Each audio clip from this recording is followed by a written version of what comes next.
Selamat pagi, salam sehat untuk kita semua. Selamat pagi. Selamat pagi. Ya, Bang Adrianus, orang berharap, saya juga begitu, bahwa pemeriksaan kali ini bisa berlangsung dengan baik dan kemudian bisa mengungkap motif dari mengapa Brigadir Joshua harus dibunuh. Ini harusnya bisa terjawab pada pemeriksaan kali ini, Bang Adrianus. Ya, kalau mendengarkan apa yang dikatakan oleh Bapak Kapolri kemarin pada waktu RDP dengan Komisi 3, ya, maka ada dua motif kuat. Pertama adalah pelecehan seksual dan perselingkuhan, dan tidak ada yang lain. Nah, ya, maka tentang pelecehan seksual sudah di-drop oleh kepolisian, maka tinggal perselingkuhan.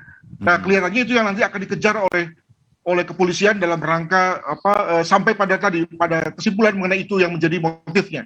Itu yang pertama. Yang kedua adalah bahwa jangan lupa bahwa selama ini secara tidak resmi, secara informal itu Bu Putri itu sudah berkali-kali diwawancara oleh LPSK, oleh Komnas HAM, oleh psikolog, ya teman-teman kita juga, Mas Reza, gitu ya.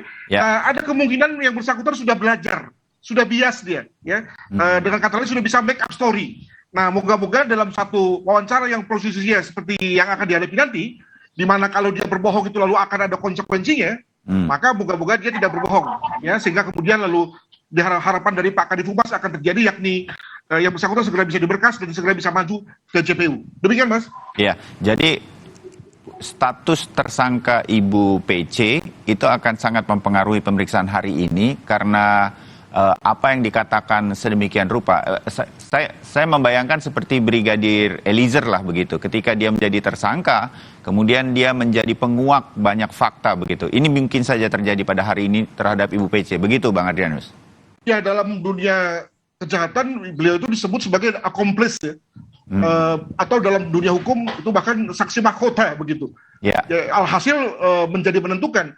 Saya menduga bahwa sebetulnya di tangan penyidik itu motif itu sudah di bibir saja. Ya, tinggal dicek and recheck saja begitu ya.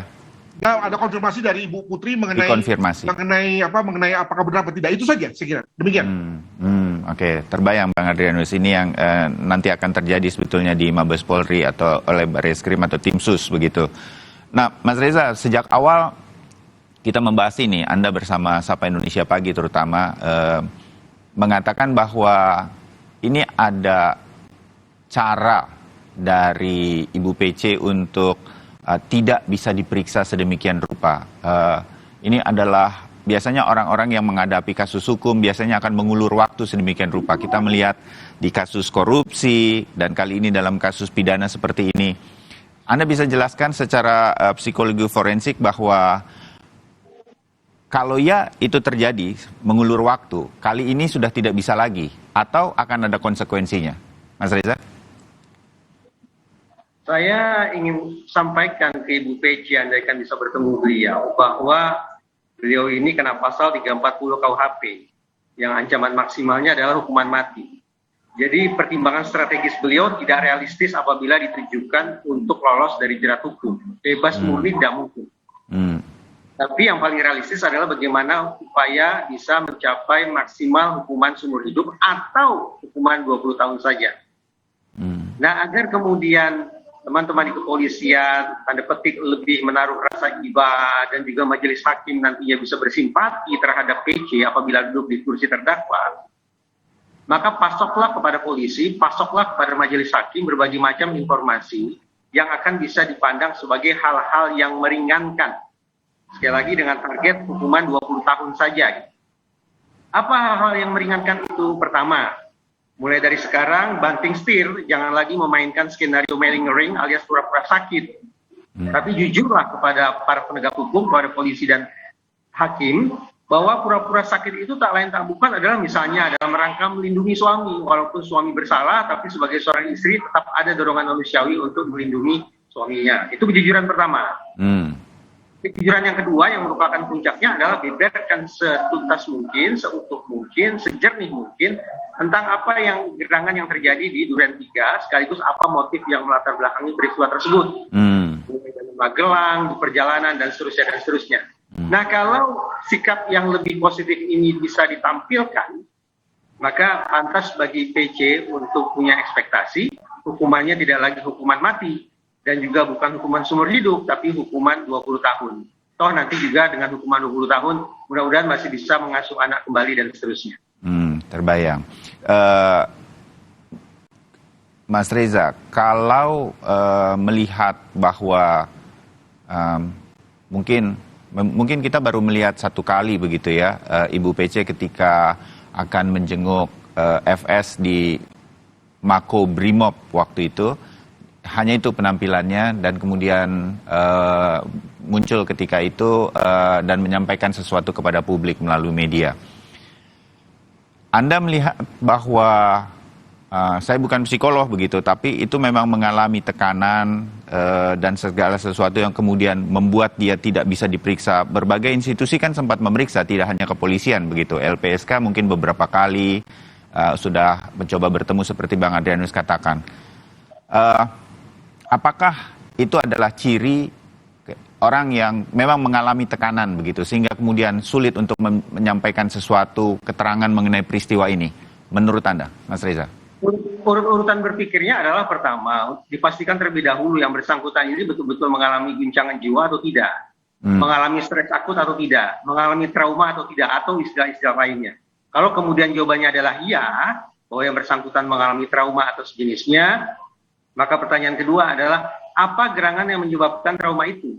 Saya tidak akan a priori langsung mengatakan, oh ini pasti terkait dengan pelecehan seksual. Tidak. Kenapa? Karena rangkaian peristiwa di Duren 3 saja itu sudah memunculkan sekian banyak peristiwa yang efeknya traumatis.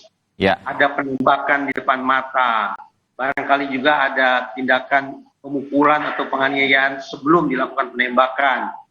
Adanya suara-suara keras dengan narasi-narasi yang ekstrim. Bagi masyarakat awam, rangkaian peristiwa itu pun sudah cukup untuk memunculkan perasaan terguncang. Jadi sekali lagi pertanyaan kedua adalah dipastikan, ini kalau memang PC mengalami guncangan, penyebab guncangannya apa? Itu yang kedua. Dan yang ketiga, kalau ternyata yang bersangkutan ternyata memang mengalami guncangan, maka sudah sepatutnya diberikan kesempatan kepada PC untuk berobat, untuk beristirahat, agar suatu saat nanti pulih dia bisa mempertanggungjawabkan perbuatannya secara pidana. Tapi sebaliknya, kalau ternyata gangguan atau tekanan jiwa itu ternyata hanya fabrikasi, hanya malingering, hanya kepura-puraan, tapi pada saat yang sama yang bersangkutan cukup sadar, cukup waras, dan cukup kompeten untuk berproses hukum, maka langsung saja. Tidak perlu diberikan waktu jeda, waktu istirahat dan sejenisnya, tapi langsungkan saja proses hukum. Oke, Mas Reza, dari proses yang selama ini terjadi dan kemudian tampilnya Ibu PC waktu itu di Makobrimob, saya lupa beberapa waktu yang lalu, semua juga mengetahui. Menurut Anda ini kepura-puraan? Beliau hadir di situ dengan posisi atau dengan klaim sebagai korban. Ya.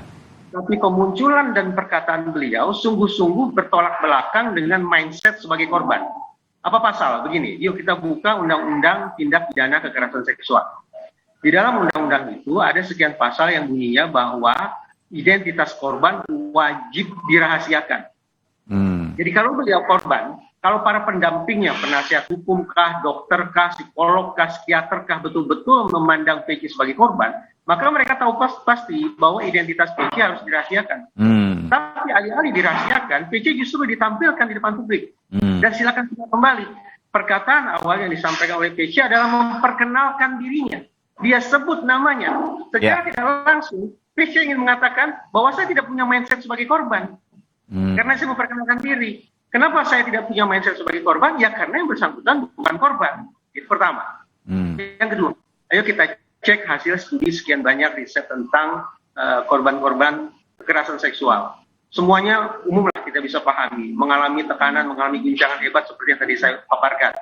Sekarang jadi pertanyaan, kenapa orang yang disebut-sebut mengalami kekerasan seksual dan diasumsikan juga mengalami guncangan justru ditampilkan di situ?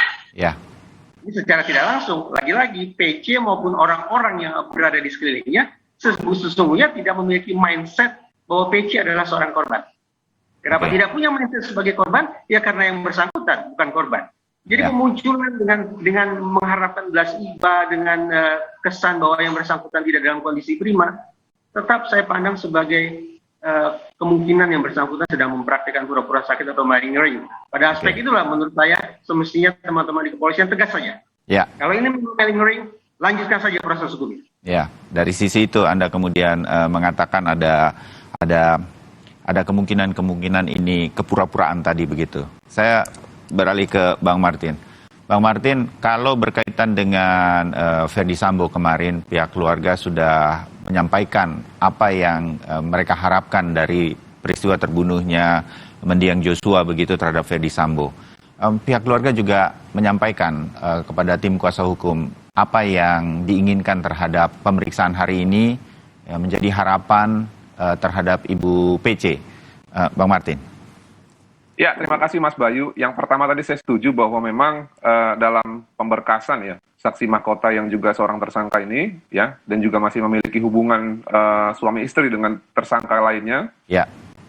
Ini kalau kita lihat dari berkasnya kemungkinan besar dipisah ya. Jadi sudah sewajarnya sebagai saksi mahkota yang juga terlibat ya dengan pertimbangan tadi punya anak banyak ya, masih ada yang kecil.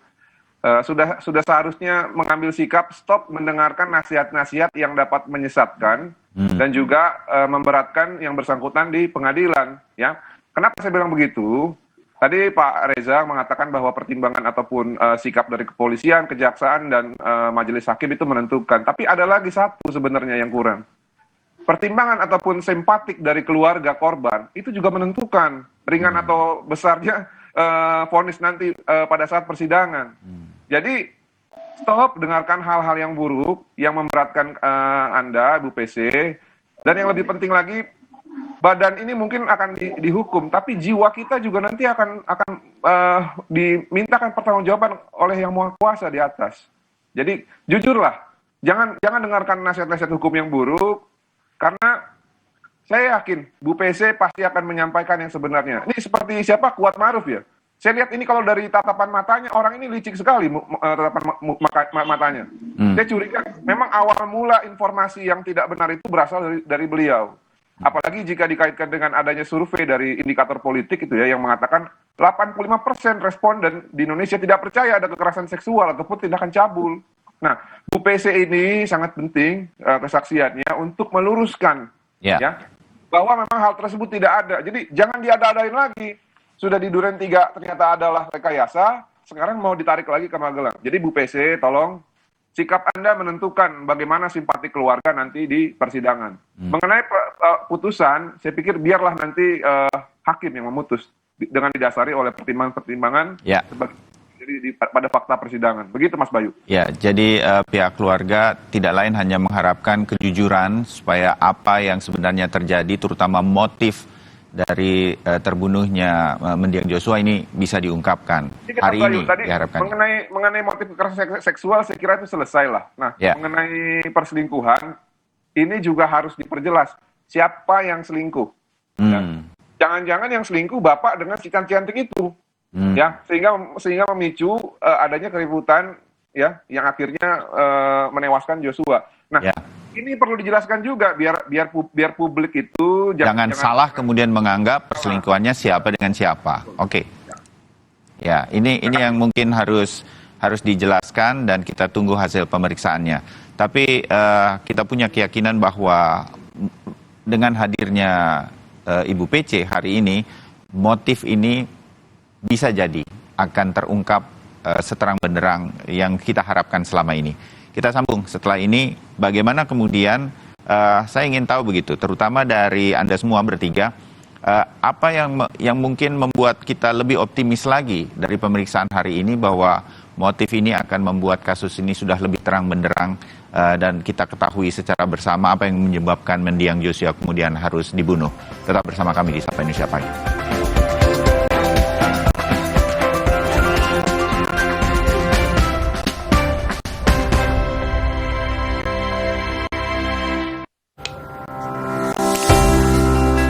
Tahu gak sih, bekas botol plastik jenis PET ini nantinya bisa berubah menjadi barang baru lagi. Seperti bental air ini, inilah konsep ekonomi sirkular. Konsep daur ulang plastik berbasis ekonomi sirkular dimulai dari penggunaan plastik dari konsumen, pengumpulan dan pemilahan sampah plastik lalu diproduksi menjadi barang baru. Prosesnya, plastik PET dikumpulkan melalui jasa online, pemulung, dan pengepul dari lingkungan. lalu dibeli oleh pabrik daur ulang, akan diolah menjadi bahan baku dan barang jadi baru, seperti dakron, baju olahraga, dan juga karpet. Sudah jelas kan? Kemasan plastik PET memberi banyak benefit lain untuk menggerakkan roda perekonomian negara. Untuk membantu menyukseskan gerakan ekonomi sirkular, kita, masyarakat Indonesia, harus memulai pilih sampah dari rumah sekarang juga. Sido muncul berpengalaman.